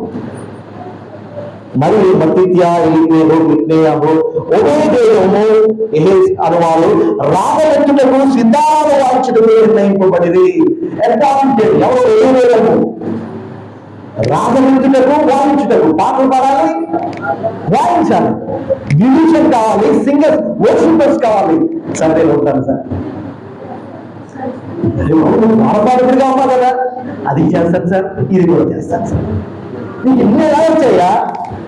90 రోజులు ఉన్నాను సార్. ఎక్కడ? దేవుని మందసంతో కలిపారు, దేవుని సన్నిధి నేను అనుభవించాను. అక్కడ అన్ని నేర్పించేసాడండి. నా దేవుడితో సహవాసము నాకు అన్ని నేర్పించేసింది. హల్లెలూయా. ఆ సహవాసంలో నేను ఆనందాన్ని పొందుతున్నాను. ఆ సహవాసంలో నాకు బంధం ఏర్పడింది. ఆ సహవాసంలో ఆయన సహాయాన్ని పొందుతున్నాను, ఆయన శక్తిని పొందుతున్నాను. కాబట్టి నేను ఏదైనా చేయగలుగుతాను సార్. నేను పాడగలుగుతాను. ఎందుకంటే 90 రోజులు నేను పాడను. నా కుటుంబం పాడింది సార్. వాయించగలను సార్ నేను. ద్వారం మీద కాకుండా నాకు ఇష్టం. పాట పాడడం, వాయించడం నేను ఉంటాను సార్ అని చేయగలుగుతాడు. ఒక విషయం చెప్పనండి, దేవుడు నిర్వాహి ఉన్నానంటే తప్పకుండా దేవుడు పిక్ చేసుకుని అనుకుంటాడు. హల్లెలూయా. ఆయన కావాల్సింది నీ అవైలబిలిటీ, నీ ఎబిలిటీస్ కాదు. నీకు ఎంత శక్తి ఉంది, నీకు ఎంత సామర్థ్యం ఉంది, నీకు ఎంత తరాత్మ ఉంది, అది దేవుడు చూడు. ఒకవేళ ఉద్యోగానికి, ఈ లోక ఉద్యోగానికి కావాలంటే నీకు ఆనందమే ఉంటారు, ఎంత ఎక్స్పీరియన్స్ అనుభవాలు ఉంటారు. అడుగుతారు ఏదంటే ఖచ్చితంగా ఉండాలి. నీకు అనుభవం లేదా, యువర్ అన్ఫిట్. నీకు ఆనందం లేదా, యువర్ అన్ఫిట్. నీ క్వాలిఫికేషన్ లేదా, నీకు యువర్ అన్ఫిట్. కానీ దేవుడు ఏం చేస్తాడు తెలుసా?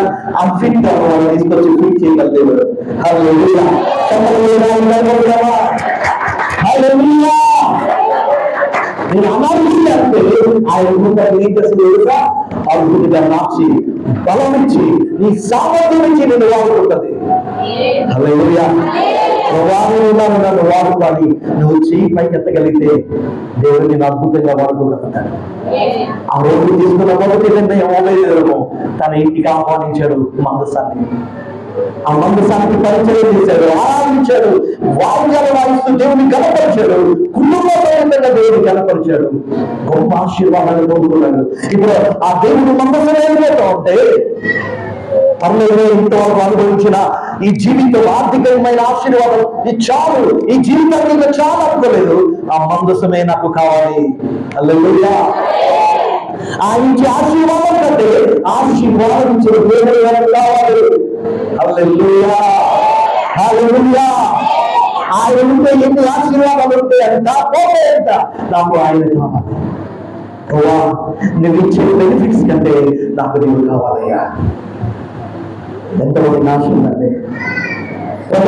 నువ్విచ్చే నా కోరికలను తీర్చే కంటే నీ కోరిక నాకు తీర్చే నాకు కావాలయ్యా.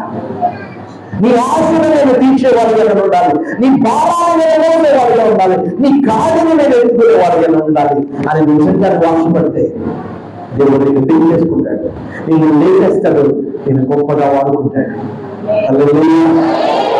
ద్వారపాలకుడిగా ఉండడానికి ఇష్టపడ్డాడు, ఆరాధకుడిగా ఉండడానికి ఇష్టపడ్డాడు, వాయిద్యకారుడిగా ఉండడానికి ఇష్టపడ్డాడు. హల్లెలూయా. ఇంకేం చూడండి, 24వ వచనం. బోధకుడి వారుగాను ఒకే దేవుడు వెనుకబట్టు కలిగిన వారుగాను నియమింపబడింది. వెనుకబట్టు నమ్మకంటే వాచ్మెన్ కావాలి. హల్లెలూయా. ద్వారపాలకుడు కావాలి, వాయిద్యకారులు కావాలి, ఆరాధకులు కావాలి, వెనుకబట్టు కనిపెట్టేవారు కావాలి, వాచ్మెన్ కావాలి. ఎవరుంటారు సార్? మళ్ళీ చేయగలిగితే ఒకే వ్యక్తి 4 మాత్రలు పోషించడానికి ఇష్టపడ్డారు. కాపులగానే మీరు ఉంటారు సార్. ఏం చేశారు? మందసం ఆయన మందసంతో దేవుని సన్నిధితో సహవాసం ఏం చేస్తుందో తెలుసా? దేవుని సన్నిధితో సహవాసం ఏం చేస్తుందో తెలుసా? బంధాన్ని ఏర్పరిచింది. ఈ బంధం ఎలాంటి విడతీయరాని బంధం, వదిలి ఉండలేని పరిస్థితి. మందసు వెళ్ళిపోతా ఉంటే దాన్ని కాపలా కాయడానికి నేను ఉన్నాను సార్, దాని వాయిద్యాలు వాయించడానికి నేను ఉన్నాను సార్, వెనుకతట్టు కట్టడానికి నేను ఉన్నాను సార్. అన్ని నేను చేస్తాను సార్, అన్ని చేయగలుగుతాను సార్. ఎందుకంటే ఆశీర్వాదం కోసం నేను కాదు సార్ ఇష్టపడింది. నాకు కావాల్సింది నాకు ఇచ్చే ఆశీర్వాదం కాదు, నాకు కావాల్సింది ఆయన. హల్లెలూయా. నా జీవితంలో ఆశ్చర్య కార్యాలు కాదు, ఆశ్చర్యకరమైన ప్రాముఖ్యం. హల్లెలూయా. నా జీవితంలో అద్భుతాల కోసం నేను ఆయన వెంబడించట్లేదు, అద్భుతాలు చేసే దేవుడు కావాలి. హల్లెలూయా. అద్భుత దేవుని వెంబడించగలిగితే అద్భుతాలు నిజంగా పనికెళ్తూ వస్తాయి.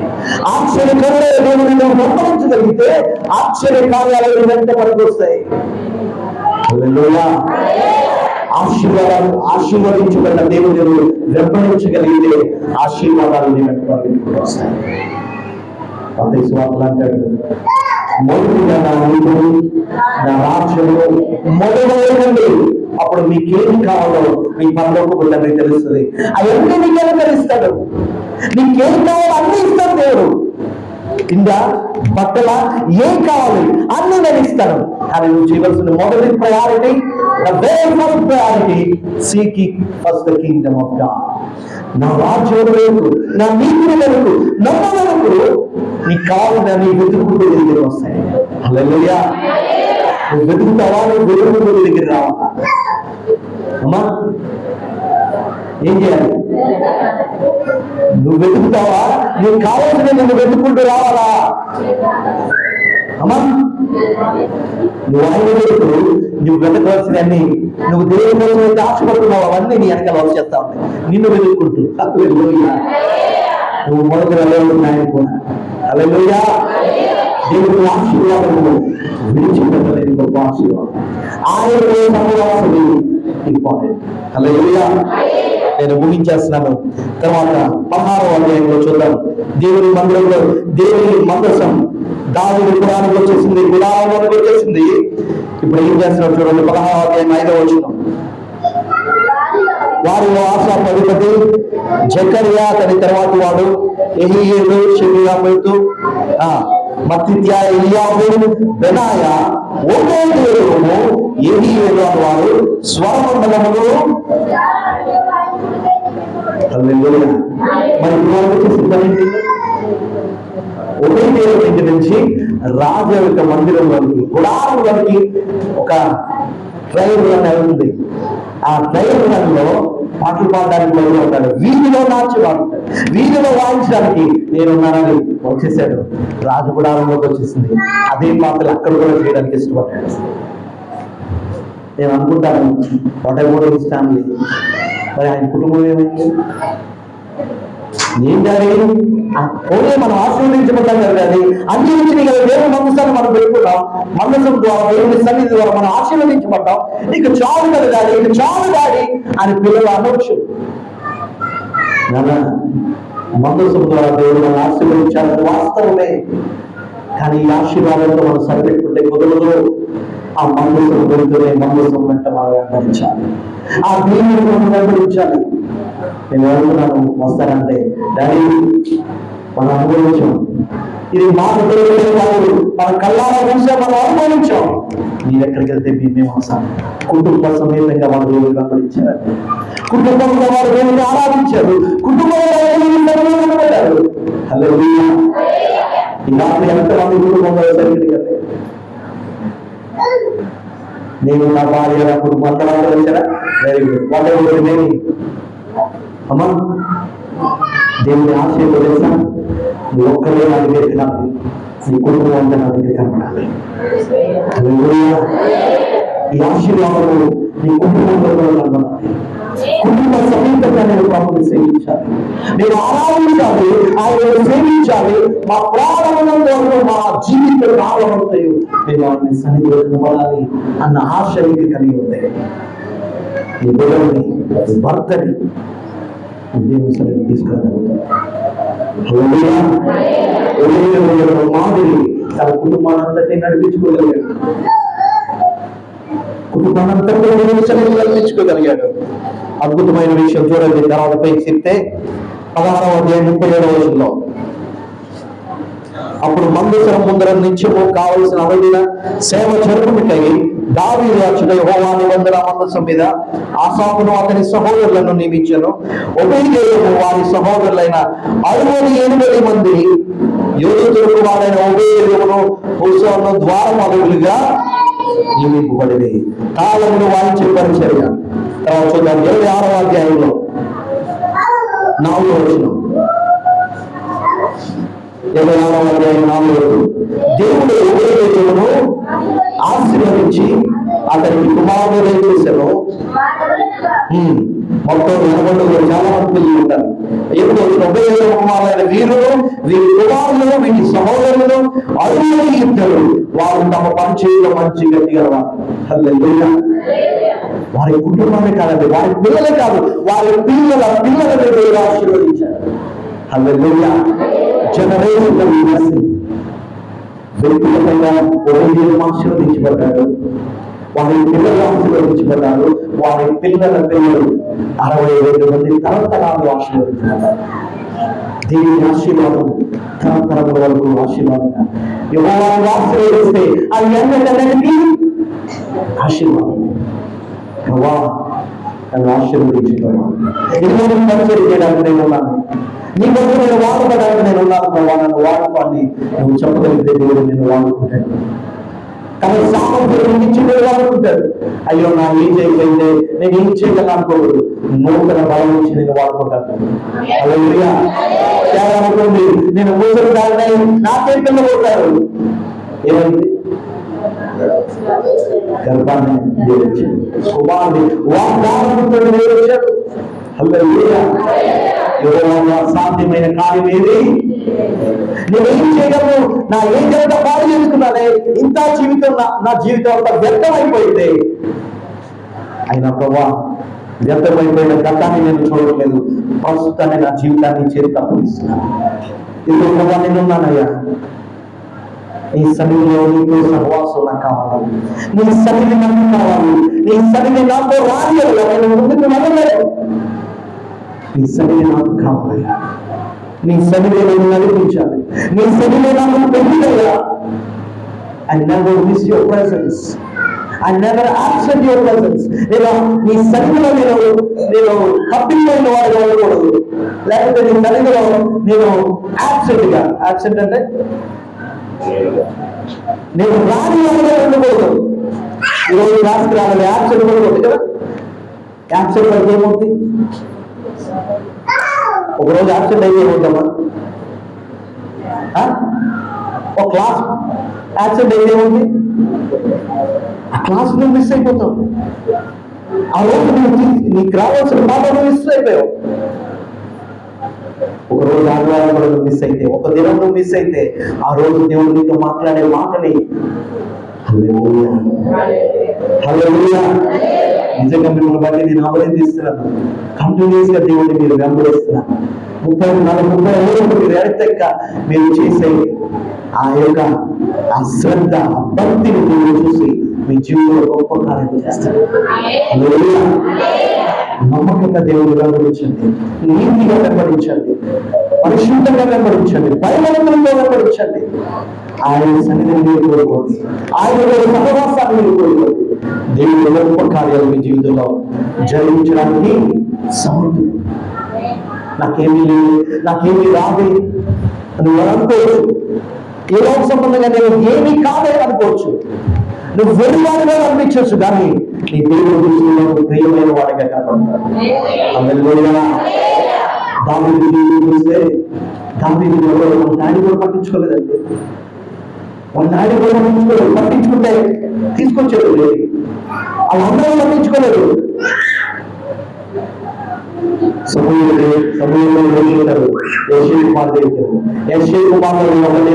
కనుక్కున్నాను, అతను అభిషేకించేవాడు అంటే మొదటి కుమారుడు 2, 3, 4 వరుసలు వచ్చారు. వీళ్ళెవరూ కాదు. అప్పుడు సమయంలో ఉంటాడు, ఏదైనా కుమారుడు ఉన్నాడా? ఉన్నాడయ్యా ఒకడు కాన్సర్లో. అక్కడ ఒక మాట ఉంటుందండి, కబురు వాళ్ళు వెళ్ళి వాళ్ళు పెళ్లి పంపించి వాళ్ళు వచ్చే వరకు నేను ఇక్కడ కూర్చున్నాం. హల్లెలూయా. వాళ్ళు వచ్చే వరకు నేను ఇక్కడ కూర్చున్నాం. దేవుడు కనుగొట్టి ఎవరి మీద పడింది? వాళ్ళ నాన్నను పట్టించుకోలేదు, వాళ్ళ సహోదరుల దృష్టిలో అతను ఏమాత్రం విలువైన వాడుగా ఉన్నాడు. కానీ దేవుని తన దృష్టి పొలంలో, అడవిలో ఆ గొర్రెలు రాస్తున్న ఆ మందలు మేపుతున్న దావీదును చూస్తుంది, దావీదు వ్యక్తిగత జీవితాన్ని చూస్తుంది. మీరు వచ్చి అతను వచ్చే వరకు నేను ఇక్కడ కూర్చుంటాం. వేయించేవాడండి దావీదు కోసం. ఎవరు? దేవుడు అభిషేకించిన గొర్రెల మాత్రం మీద దావీదుని రాజుగా మార్చేశాడు. హల్లెలూయా. ఒక బానిసగా అమ్మి మీద పెట్టిన యోసేపుని ఎలా మార్చాడు? గౌరవంగా మార్చాడు. యోసేపు స్థితిగతులను మార్చేవాడు మన దేవుడు. పరిశుద్ధుడైన ఆశీర్వాదమైన దేవుడు. ఆయన్ని ఆయన సన్నిధిని పొందుతాం. ఒకే దేవుడు వలె నీవు నీ కుటుంబం దేవుని సన్నిధిలో ఉండాలి. హల్లెలూయా. కుటుంబ ప్రార్థన చాలా ప్రాముఖ్యం. ఎంతమంది కుటుంబ ప్రార్థన జరుగుతుందండి? ఒకరు, ఇద్దరు, ముగ్గురు, నలుగురు, 5, 6, వెరీ వెరీ కంటిన్యూ చేయండి. చాలా చాలా ప్రాముఖ్యం. Never miss a day. ఒక్కరోజు కోల్పోవద్దు, ఒక్కరోజు మిస్ అవ్వకూడదు. ఎందుకంటే ప్రతిరోజు ఆయన సహవాసం ప్రతిరోజు మన జీవితానికి ఆశీర్వాదం. హల్లెలూయా. ప్రతిరోజు ఆయనతో గడిపే ప్రతి క్షణం నీ జీవితానికి గొప్ప ఆశీర్వాదం. ఒకవేళ ఆ రోజు గడపడితే ఆ రోజు ఆయన ఇచ్చే బహుమానాన్ని నువ్వు మిస్ చేసుకుంటావు. మా పిల్లలు కొన్నిసార్లు డాడీ నిద్ర వస్తుంది, డాడీ పడుకుంటుంటాడంటే నో, లేచి ప్రార్థన చేసుకుని పడుకున్నాం అని మళ్ళీ లేపి ప్రార్థన చేసుకుని పడుకుంటున్నాం. ఆమె అనేటప్పటికీ పడుకుంటుంది, రైట్? కానీ ఖచ్చితంగా ప్రార్థన జరగాలి. కుటుంబంగా ఏంటి గురించి ప్రార్థన జరగాలి. హల్లెలూయా. కుటుంబ ప్రార్థన నిర్మించడం లేదు. హల్లెలూయా. దేవుని సహవాసాన్ని కలిగిన ఆశీర్వాదాన్ని పొందుకున్నాడు. ఆశీర్వాదాన్ని కలగట్టుకోలేదు. మందసు వెళ్ళిపోతున్న మందసాన్ని వెంబడించడం లేదు. రాజభవనానికి వెళ్ళిపోయినా అక్కడ ఊరుకోలేదు. నా పని అయిపోయింది కదా అని ఊరుకోలేదు. అక్కడ కూడా పని చేయడానికి ఇష్టపడ్డాడు. రాజు దగ్గర పని కాదు, దేవుని సన్నిధిలో పని చేయాలి. హల్లెలూయా. మీరు దేవుని సన్నిధిలో చేసే పని మాస్టర్ గారు చేసినట్టు కాదు, దేవునికి చేసినట్టు.